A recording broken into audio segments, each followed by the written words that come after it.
E aí, pessoal, bem-vindo aqui ao canal. Não, mentira, não tem nada desse negócio de canal, não. A gente só tá aqui mesmo para poder fazer uma videoaula para ajudar você que está em casa, agarrado dentro desse confinamento aí, que infelizmente é necessário no momento. Não vou ficar prolongando demais porque a videoaula é longa. Pessoal, hoje a aula é sobre métodos de separação de mistura. Ela segue aí nas apostilas e livros, no finalzinho de propriedades gerais da matéria.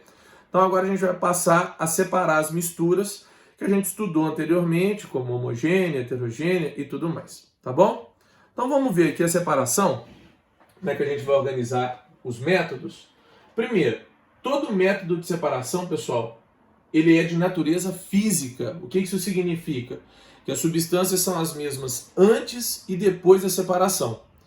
Não acontece nenhum fenômeno químico durante os processos de separação de mistura, tá bom?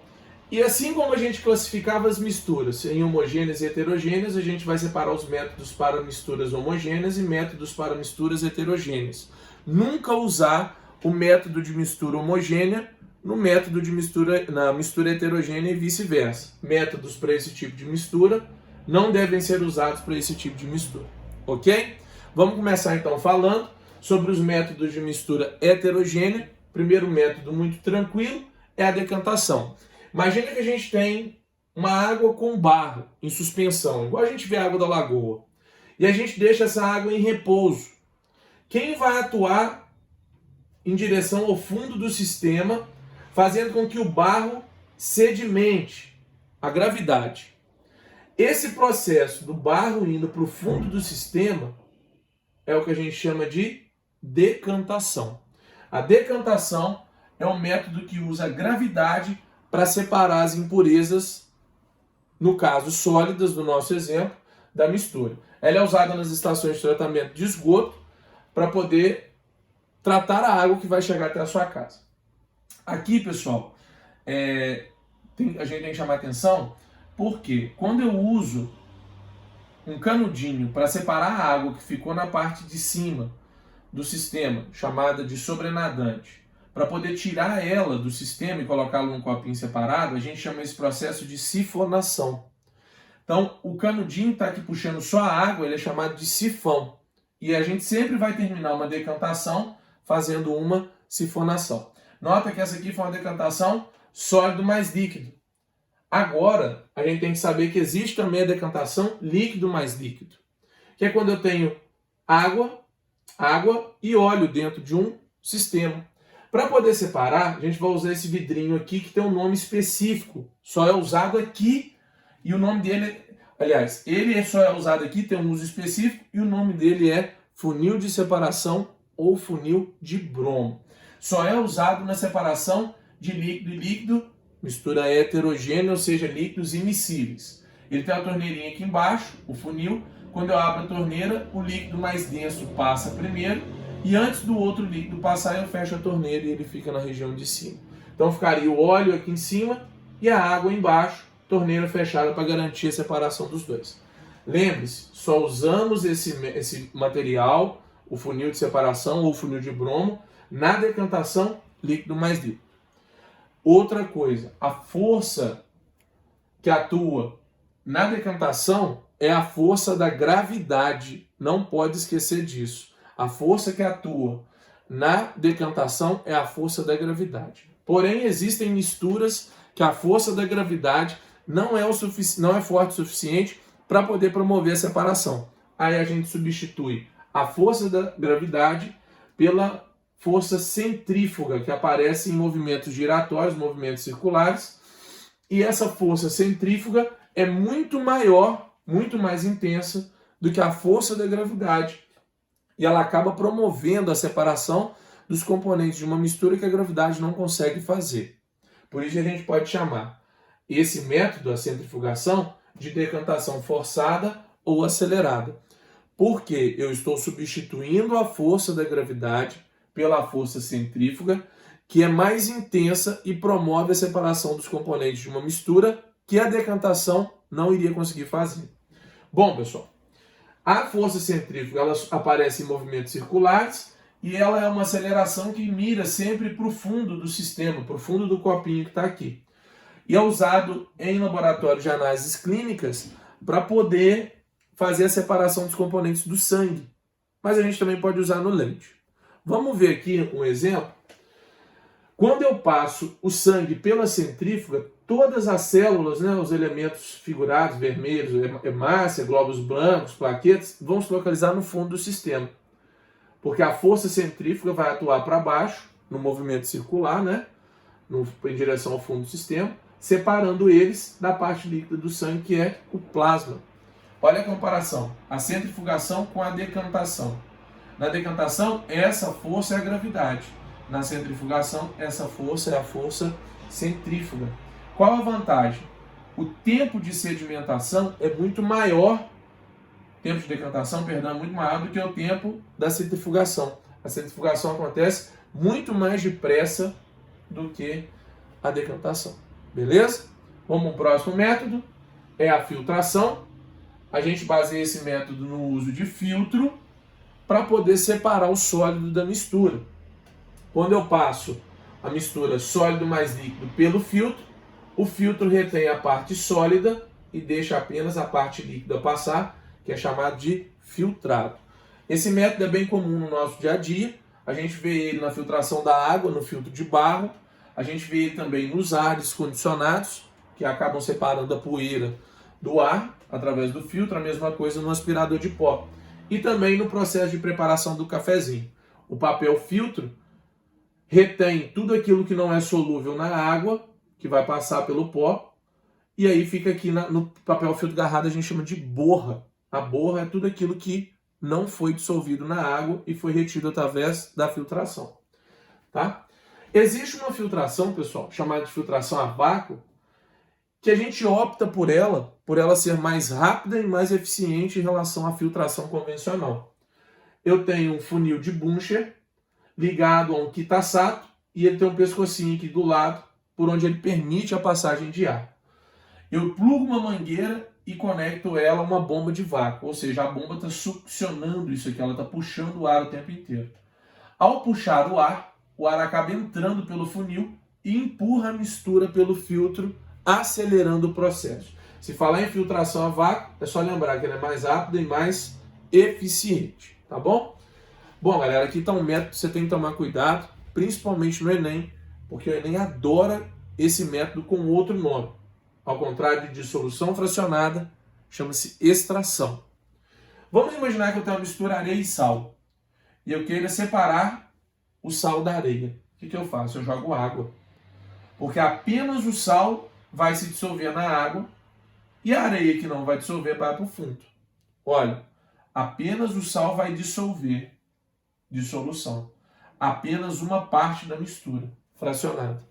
Nesse método, apenas um dos componentes da mistura irá se dissolver na água ou no solvente adequado e o outro não, para que eu possa separá-lo. Quando a gente faz esse tipo de processo, eu estou extraindo o sal da mistura. Perceba? A extração do sal da mistura ocorre por dissolução fracionada, por isso que esse método também pode ser chamado de dissolução fracionada. Cuidado! Toda dissolução fracionada é uma extração, mas nem toda extração é uma dissolução fracionada. Por exemplo, quando eu vou fazer um suco de laranja, eu esmago a laranja para extrair o caldo. Estou fazendo uma extração que não tem nada a ver com a dissolução fracionada. Quando eu vou fazer o caldo de cana, eu esmago a cana para extrair o caldo. Nota que não tem nada a ver com dissolução fracionada. Esse tipo de extração é chamado de extração mecânica. Tudo bem? Então vamos ver aqui. O próximo método, muito tranquilo, é a separação magnética ou imantação. Eu uso ele para poder extrair componentes que tenham características magnéticas da mistura. Tem uma mistura de limalha de ferro. Para quem não conhece, pessoal, limalha de ferro é o pó de ferro. E eu quero separar o pó de ferro do enxofre, que não tem característica magnética. O que eu uso? Um ímã. O ímã aproximado da mistura, ele atrai só quem tem característica magnética, no caso a limalha de ferro, e separa ela do enxofre. Isso é usado, pessoal, no processo de preparação da cana para moagem, para posteriormente se fazer álcool, né, combustível. Eles passam a cana por uma esteira e sobre essa esteira tem um monte de eletroímãs. Tudo aquilo que for partícula ferrosa que estiver misturado com a cana, liga no eletroímã e a cana que não é atraída pelo ímã, ela acaba sendo purificada, vamos dizer assim, né? Descontaminada no final do processo. Mas isso também é usado na construção civil para poder reciclar as estruturas de ferro que podem ser posteriormente usadas aí na fabricação de lingotes de ferro e ser reutilizada na indústria automobilística ou na própria construção civil. A gente já deve ter, por favor, a gente já deve ter visto esse guindaste em desenho animado, quando o Pica-Pau, por exemplo, né, liga o eletroímã e puxa o carro, e solta o carro em cima do coiote, sei lá. E aqui não, aqui a gente está vendo que quando ele liga o eletroímã, ele puxa a estrutura metálica que acaba tendo alguns concretos agarrados. Aí ele solta, quebra o concreto e fica só com a parte metálica. Agora sim, próximo método, vou chamar a atenção, se liga nesse por causa da mineração de ouro, que vem sido muito discutida aí com as novas medidas do antigo Ministério do Meio Ambiente, né, que agora está ligado ao da Agricultura. Me perdoe se tiver falado alguma coisa errada. Mas a mineração de ouro na Amazônia, ela tem sido discutida muito agora nesse processo das novas leis ambientais. Então, fica atento à questão da levigação. Todo mundo já viu uma bateia, né, que é o chapeuzinho do chinês invertido, e isso aqui é usado para poder separar o ouro. Como funciona? O cara pega um pouco de terra e coloca sobre a bateia. E ele coloca água também. E faz um movimento circular. Ao fazer um movimento circular, a água gira e passa pela terra, carregando a terra. E se nessa terra tiver ouro, o ouro vai ficar espalhado ao longo da bateia. E aí ele vai poder ver que tem ouro nessa terra e ele traz o material para poder extrair esse ouro.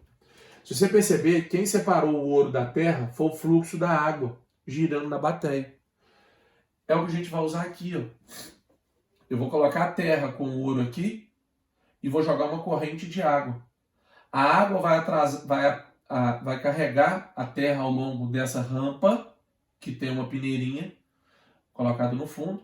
Então a terra é carregada junto com a corrente de água e o ouro fica agarrado na peneirinha que está no fundo. Depois que eu passar muita água, você vai ver que aqui no fundo fica só pontos amarelos que correspondem ao ouro. Esse método é chamado de levigação. Ele é caracterizado pela presença de uma corrente de água para promover a separação dos componentes da mistura. Muito usado na mineração do ouro. Beleza? Bom, no próximo método, a gente já viu ele no clube. Sabe quando você está lá no clube e o cara fala, sai da piscina porque eu vou jogar remédio aí? Ele não vai jogar remédio. Ele vai jogar um agente floculante. Qual a função do agente floculante? Que é o sulfato de alumínio ou cloreto de ferro. Como o próprio nome diz, formar flocos. Esses flocos, que inicialmente estavam muito pequenininhos, dissolvidos na água, muito fininhos, com a presença do agente floculante, eles acabam ficando maiores, eles vão se aglutinando e formando flocos mais densos, e esses flocos mais densos acabam indo para o fundo do sistema e sofrendo decantação. Ah, professor, então o senhor quer dizer que para fazer a floculação, depois vai acontecer uma decantação? Pode ser que sim. Eu posso retirar esses flocos, essa sujeira, esse sólido no fundo do sistema. E também pode ser que não. Eu posso fazer o próximo método, que é a flotação. Mas, o que eu quero que você guarde? Estações de tratamentos de cidades pequenas usam a floculação como método de tentar tratar a água para poder mandar para sua casa. Mas eu disse que eu poderia terminar com uma decantação, a floculação, mas eu também posso terminar com uma flotação. Eu injeto o agente floculante no sistema e, ao contrário de deixar ele formar o floco que vai para o fundo, imediatamente eu injeto ar. Ó, faço borbulhas de ar no sistema. O agente floculante, em vez de decantar, ele acaba formando uma espuma. E essa espuma carrega todo o sólido para cima e ele é retirado pela parte superior do sistema. E aqui embaixo, no caso, fica a água. Esse método de separação é muito usado, pessoal, na separação de minerais, como a extração de cobre através do mineral colcopirita. Então, ó, eu jogo o agente floculante, Ele vai formar os flocos, quando esses flocos iriam decantar, eu injeto ar. Suprimento de ar, por uma mangueira. O ar forma bolhas e as bolhas vão formar uma espuma junto com o agente floculante que vai trazer todo o sólido para cima. O sólido é extraído pela parte superior e, no caso, a água que estaria limpa seria retirada pela parte de baixo. Cuidado, nós temos muitos problemas com mineração no Brasil por causa das empresas mineradoras, sem nomes, né? Mas as empresas mineradoras têm muito problema no Brasil, então isso também é um método que chama atenção. Bom, galera, para terminar a parte dos métodos heterogêneos, aqui eu não tenho método de separação. É só o final da estação de tratamento de água. Adiciona-se cloro num processo chamado de cloração para que o cloro elimine micro-organismos que possam ser patogênicos para a sua saúde e tornem a água potável. E adiciona-se flúor à água através de um processo chamado de fluoretação para prevenção da cárie dentária na população. Isso não te permite não escovar os dentes, mas ao mesmo tempo você vai ter uma prevenção a mais de escovar os dentes, que é através do flúor que vem na água tratada. Aqui tem um resumo da estação de tratamento. Ó. A represa capta a água, é adicionado agente floculante, cal para poder fazer a regulação do pH e cloro para começar o processo de eliminação de agentes micro-organismos patogênicos. Tem-se a floculação, aqui tem um misturador para poder fazer a total formação dos flocos. Logo em seguida a água decanta, a gente filtra, depois adiciona-se mais cloro, mais flúor e então reserva a água. Cuidado, carvão ativado. Isso é só chamando a atenção, mais para frente a gente faz uma outra videoaula só para falar disso. Carvão ativado foi usado agora nas estações de tratamento do Rio de Janeiro, mais específico na estação de Guandu, para poder retirar a geosmina da água. O carvão ativado ele tem uma função de retirar todos os compostos orgânicos da água por adsorção. A geosmina acabou absorvendo o carvão e foi retirada da água. Cuidado, óleo, combustível, compostos orgânicos, solventes orgânicos, eles são retirados da água por filtração com carvão ativado. Então, escreve isso aí, beleza? Vamos para os métodos de separação de misturas homogêneas. A gente começa com bem simples, é a evaporação. Você que tem costume de ir ali na região dos lagos, Cabo Frio, São Pedro da Aldeia, quando estiver indo da próxima vez, repare ao lado direito da estrada, você vai ver as salinas. São várias represas e com algumas delas já com essas montanhas brancas formadas. O que é isso? Eles represam a água do mar e deixam ela exposta ao sol, fonte de energia, sol, próprio ambiente. A água sofre evaporação, o sal não. Quando toda a água evapora, eu separo o líquido de uma mistura sólido mais líquido. Então, nessa método de separação, eu quero que todo o líquido seja evaporado para que eu obtenha o sólido que estava dissolvido nele. Evaporação é usada para mistura sólido mais líquido dissolvido, caráter homogêneo. Perceba que você vai perder o líquido para o ambiente, afinal de contas ele está evaporando. Então eu não posso ter o foco no líquido, eu não quero o líquido. Nesse caso eu quero o sólido do sistema, beleza? Bom, olha o que acontece. Quando eu tenho sal sólido e jogo ele na água, ele dissolve. E aí eu separo Na+, Cl-, Cl-, Na+, e as moléculas de água ficam entre esses íons. Por isso que o sal está dissolvido. Esse processo é de dissolução. É quando eu jogo sal na água. Aí eu tenho lá água salgada, que é isso aqui, e começo a evaporar a água. Eu vou tirar as moléculas de água de entre os íons. O que vai acontecer com os íons? Eles vão se juntar e voltar a ser quem? O sólido. Esse processo, pessoal, é chamado de cristalização. Logo, a evaporação é o nome dado ao método se eu me referir à água. Se eu me referir ao sal, aí eu mudo o nome e eu chamo ele de cristalização. Beleza? Bom, então vamos seguir. Próximo método, muito famoso, destilação simples. Anota aí, destilar significa ebulir e depois condensar. Na destilação simples, eu vou separar sólido e líquido. De novo, sal e água, por exemplo.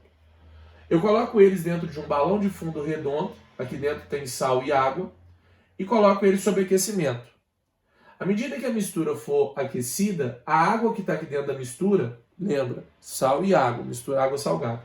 A água que está aqui dentro ela vai sofrer ebulição, e vai passar pelo termômetro, onde a gente vai conferir a temperatura de ebulição, e logo em seguida ela entra dentro do condensador. No condensador, os vapores de água vão condensar, voltar a ser líquidos e vão ser captados do lado de cá. O sal não vai sofrer ebulição, e vai permanecer dentro do balão. Sal aqui dentro ao fim da destilação, água aqui dentro ao fim da destilação. A água que está aqui vai ser chamada de destilado. Beleza? Lembre-se, esse método é usado para separar sal e água, sólido e líquido. E eu tenho foco nos dois componentes da mistura. Eu quero os dois ao final da mistura. Lembra que a água ebule e depois condensa. O sal não. Fechou? E na destilação fracionada, é a mesma coisa. Vou ebulir e vou condensar. Só que agora ela é fracionada porque eu tenho dois líquidos. E eles vão entrar em ebulição em tempos diferentes. Tá bom? O que você tem que ter cuidado? As temperaturas de ebulição não podem ser muito próximas. Tem que ter uma diferença de no mínimo 20 graus Celsius para que a destilação fracionada seja efetiva. Tá bom? Vamos ver o esquema? Aqui tem um esquema de destilação fracionada. Perceba que ele tem dois condensadores. Esse condensador é chamado de condensador de refluxo e esse é um condensador normal. Coloco a mistura aqui dentro de água e acetona. Lembre-se, são dois líquidos. Quando eu aquecer a acetona, que é mais volátil, tem ponto de ebulição menor, entra em ebulição primeiro, passa pelo condensador de refluxo, entra dentro do condensador normal e eu capto ela na forma líquida. A água, pessoal, vai permanecer aqui.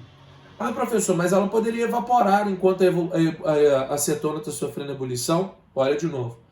A água pode evaporar enquanto a acetona sofre ebulição. Se isso acontecer, os dois vapores vão subir.